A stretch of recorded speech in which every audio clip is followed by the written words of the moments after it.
ఇవాళ నిన్న అత్యంత వైభవంగా స్వాతంత్ర దినోత్సవ వేడుకలు రాష్ట్రం అంతా ఘనంగా జరిగినాయి.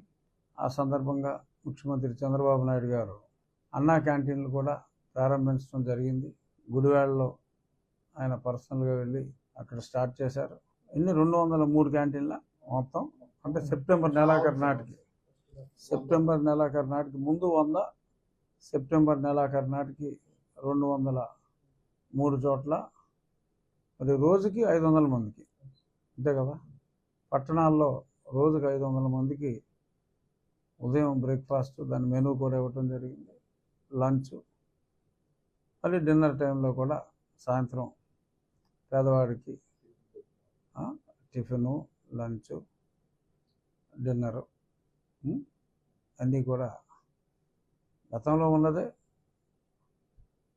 వైఎస్ఆర్ కాంగ్రెస్ ప్రభుత్వం వచ్చిన తర్వాత దాన్ని తూట్లు పొడిచి ఆ స్ట్రక్చర్లు ఉంటే కూడా చాలా చోట్ల ధ్వంసం చేయడం జరిగింది అన్యాయంగా.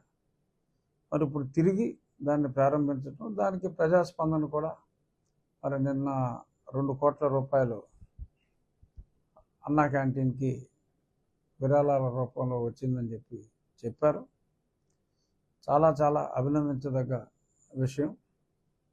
ఇంత ఫాస్ట్గా కూడా మళ్ళీ అన్ని క్యాంటీన్ని పునర్నిర్మించుకొని, కొత్తగా నిర్మించుకొని 100 చోట్ల నిన్న ప్రారంభం.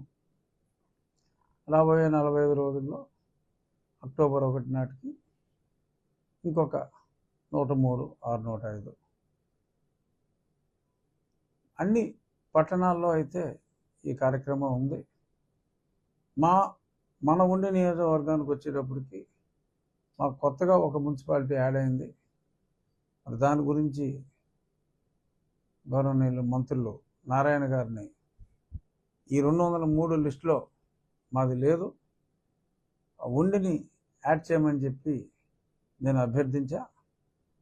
దానికి ఆయన నేను స్పెసిఫిక్గా చేసిన రిక్వెస్ట్ ఏంటంటే 50%, అంటే 90 రూపాయలు వారు ఖర్చు పెడుతున్నారు లంచ్ డిన్నర్ కలిపి. మరి 45 రూపాయలు వారి ఖర్చుని 5 రూపాయలు కూడా ఆ వచ్చిన వాడి దగ్గర చార్జ్ చేయకుండా 50%, అంటే ఒక లంచ్కి అయ్యేది మేము అండర్ రేట్ చేస్తాం.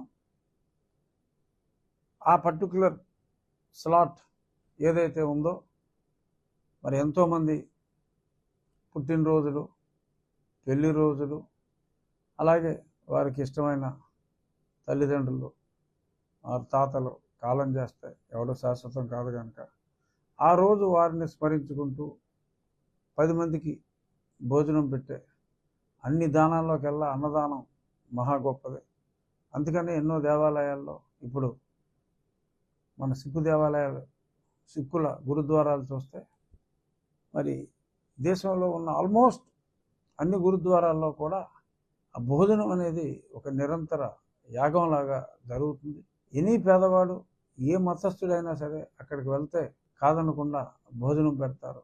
ఆకలితో ఉన్నవాడికి అన్నం పెడతాం అనేది అది మన జాతి సంస్కృతి, మరి ఇదొక మంచి సాంప్రదాయం. అందుకని మనం అన్ని దానాల కన్నా అన్నదానం మిన్న అని ఎక్కువగా మాట్లాడుకునేది.